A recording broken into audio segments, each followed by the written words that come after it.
recuerda esto. Jesús sale del templo.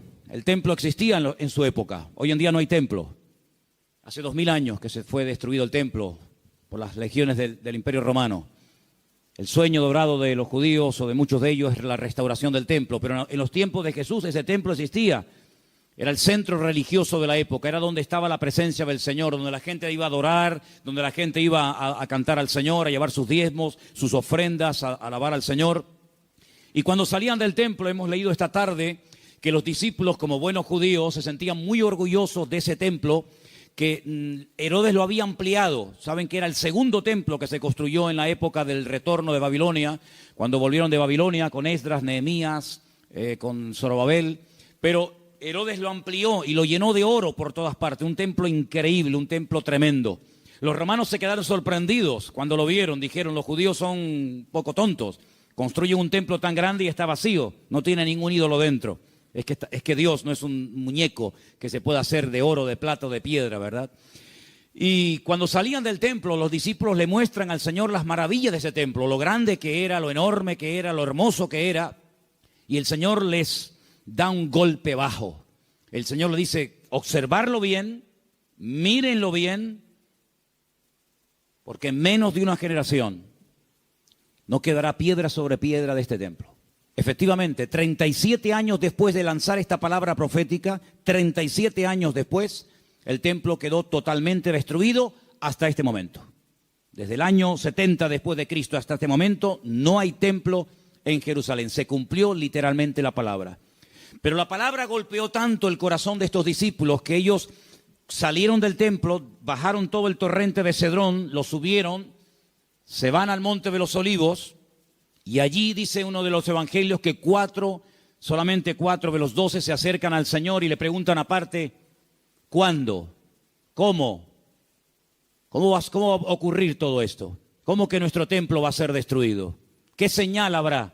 ¿A qué tenemos que observar? ¿Qué tenemos que fijarnos para saber que el tiempo se acerca? Entonces el Señor les da una enseñanza tremenda. Qué importante es preguntar, hermano, de verdad, ¿eh? Si no hubieran preguntado los discípulos al Señor, ¿qué señal habrá de tu venida y del fin del siglo? Nos hubiéramos perdido toda la enseñanza de Mateo 24.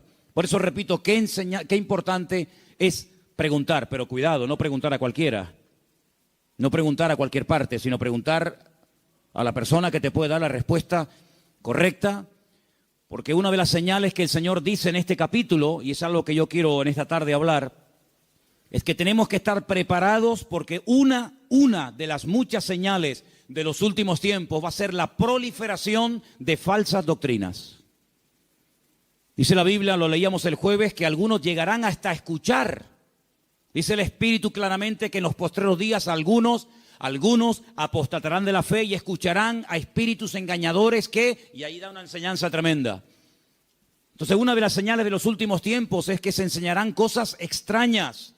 Por eso yo vengo ya semanas hablando y quiero volver otra vez a repetir, no porque no tenga otras cosas que decir, sino porque considero que hay que repetir las cosas que se enseñan y más cuando son de vital importancia. Y es que tenemos que orar y tenemos que estudiar la palabra para que tengamos una fe sana. Una fe sana, término que por cierto aparece en Tito capítulo 2, donde el apóstol Pablo dice, oye, tenemos que tener una sana doctrina, pero también tenemos que tener una fe sana. Cuidado, que hay gente que tiene una fe muy rara, ¿eh? Hay cristianos que cuando los oyes hablar, dice, sí, tiene fe, pero es una fe un tanto rara, un tanto extraña, una fe mística. Yo puse unos ejemplos unas semanas atrás, no sé cuántos de ustedes lo recordarán, cuando algunos discípulos dijeron al Señor, Señor, no nos quisieron recibir, no nos han dado la bienvenida. ¿Tú quieres que oremos para que caiga fuego del cielo y lo destruya? Si yo dice, alto, ¿qué estáis diciendo? ¿Estáis locos? Tenían fe, pero cuidado, la fe no es para destruir, la fe no es para hacer daño, la fe no es para orar para que caiga fuego del cielo. Dice, ustedes no saben bajo qué espíritu, bajo qué influencia espiritual están ustedes hablando. Que no. El apóstol Pablo, ¿os acordáis? Le decía a Timoteo, la fe que ahora tienes es una fe no fingida, es una fe sincera. Explicaba este término en Italia, sincera, ¿no? O sea que cuando traían los bloques de mármol, los mármol de Carrara, y comenzaban a construir los templos, las catedrales y los edificios, algunos de esos bloques de mármol venían con imperfecciones, venían con agujeritos, y claro, se veía feo. Cuando es un bloque no, pero cuando son tantos, entonces los rellenaban con cera, y parecía como que no había ningún defecto, pero cuando daba el sol con fuerza contra aquellos bloques, se derretía la cera y se veía horrible, horrible. Decían, manden bloques sin cera, manden bloques sin cera, para que después cuando salga el sol no se quede esto de una forma tan fea y de tan mal aspecto, ¿no? Entonces el apóstol Pablo decía a Timoteo, la fe que tienes no es una fe fingida, no es una fe de máscara, como dice otras versiones, es una fe que primeramente habitó en tu abuela Loida, y después la tuvo tu madre, Eunice, y ahora la tienes tú. Entonces tenemos que preguntarnos de vez en cuando en qué estamos basando nuestra fe, en emociones, en sentimientos, en sueños, en experiencias o en la palabra de Dios.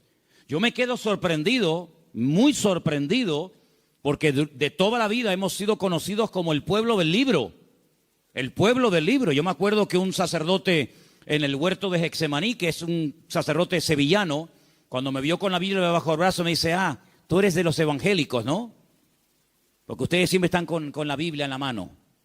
A mí me echó un piropo tremendo. Si pensaba que me iba a ofender, es todo lo contrario. Efectivamente, hemos sido conocidos y hay de nosotros que nos dejen de conocer por dejar de utilizar el libro, las Sagradas Escrituras, ¿verdad? Pero hay un desapego últimamente tremendo. Claro, se ha metido la gente en el mundo del internet y se ha metido en los cultos a distancia y se ha metido por aquí y por allá, que han entrado en las iglesias cosas pero muy, muy raras, muy extrañas. El jueves les conté algunas cosas que he visto ahora. He visto allí en Milán, donde he estado ahora mismo.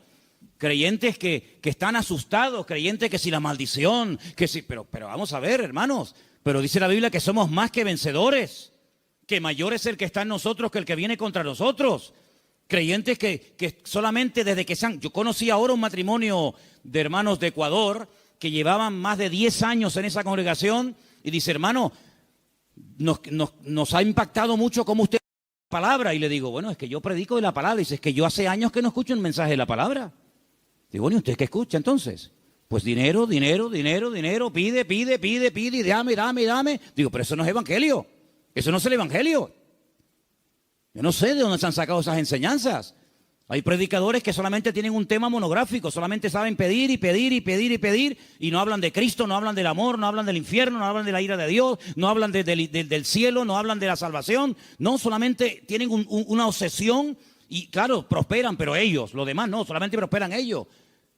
Y se autofinancian con su don y se pegan la gran vida asustando y manipulando y tergiversando la escritura. Y esto hay que denunciarlo. Ya está bien de hacer el tonto, ya está bien de decir, bueno, es que son siervos de Dios. No son siervos de Dios. Ellos se llaman siervos de Dios, pero la mayoría de ellos utilizan el púlpito para pegarse la gran vida y lo último que hacen es predicar la palabra, cosa que deberían de haber hecho siempre toda su vida. Y una de las cosas que tenemos que tener bien claro en los últimos tiempos es que van a proliferar falsas enseñanzas y falsas doctrinas.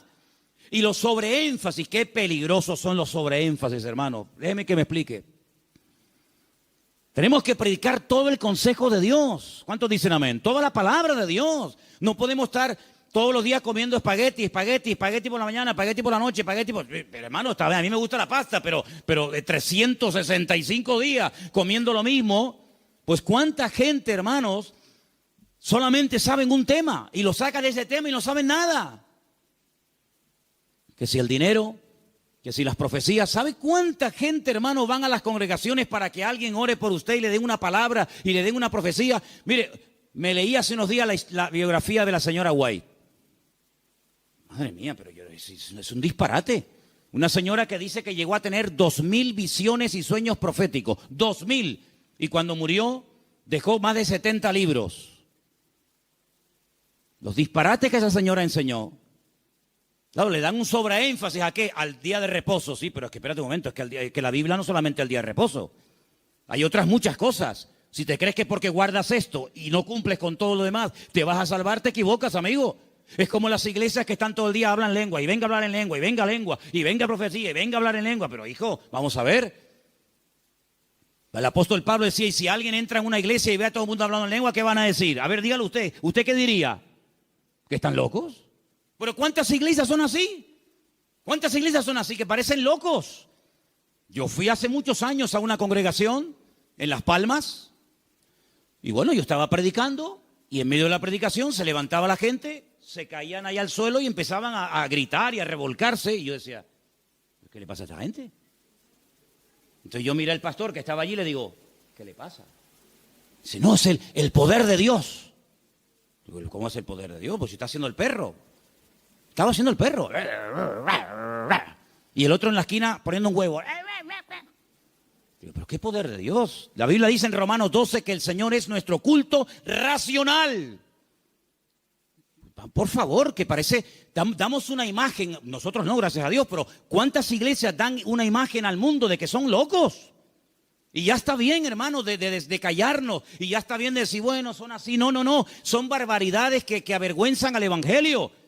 Y tenemos que denunciarlo, porque el que sabe hacer lo bueno y no lo hace, es copartícipe con eso. No les contaba el jueves que acabo de conocer ahora a un pastor en Milán que se tira en la plataforma cuando llega el momento de la ofrenda y le dice a la gente que lo tienen que tapar con dinero. ¿Pero cómo? Sí. Él dice, no, mira, aquí todavía se me ve algo de tela, tienen que tapármelo. Increíble. Un pastor que la congregación un día le regaló un coche, cogieron una ofrenda en la congregación, le regalan un coche al pastor y a los 2 días se sube al púlpito y dice, hermano, Dios me ha dicho, mentira, Dios no dijo nada, eso es falso, pero él dice, Dios me ha dicho que este no era el coche que ustedes tenían que regalarme, era uno más grande y superior. Y la gente tan tonta va, lo cambian y le compra uno más grande. Y yo le decía, pero ¿ustedes qué hacen allá adentro? ¿Por qué no se le va a hablar, salen corriendo? Eso no es iglesia, eso no es nada, eso es un circo. Eso es una vergüenza para el evangelio. Es que tenemos miedo, porque nos ha dicho que si nos vamos se nos va el espíritu y se nos va la bendición. Digo, hágame el favor. Oye, que a mí nunca me ha tocado la breva de caer en una iglesia de estas, ¿eh? A mí nunca me ha tocado una breva de estas. Siempre, de verdad, a mí me toca una iglesia de esta y es que me voy al Antiguo Testamento con la espada y el arco. Increíble, hermanos. Entonces tenemos que retornar a la palabra de Dios es nuestra base. No podemos entrar en locuras y en disparate. Todo lo que usted pueda pensar, soñar, sentir o lo que sea, si no va de acuerdo 100% con la palabra, no es de Dios. La palabra de Dios es la base, es el fundamento de nuestra fe. Y no necesitamos nada más que la palabra y nuestra experiencia, nuestra relación con el Señor. Yo creo que algunas personas no han terminado de descubrir lo que significa enamorarse del Señor y enamorarse de la palabra. Por eso buscan fuera, porque cuando un hombre está enamorado de su mujer no tiene que buscar otra. Y cuando una mujer está enamorada de su marido, no se le van los ojos detrás de otro. Cuando usted está enamorado de Cristo, no le tienta nada ni nadie, porque usted sabe en quién ha creído. Y a mí me da la impresión de que hay mucha gente hoy en día en las iglesias que son religiosos, pero no han nacido de nuevo, porque la persona que nace de nuevo no hace estas barbaridades, porque ofende al Señor.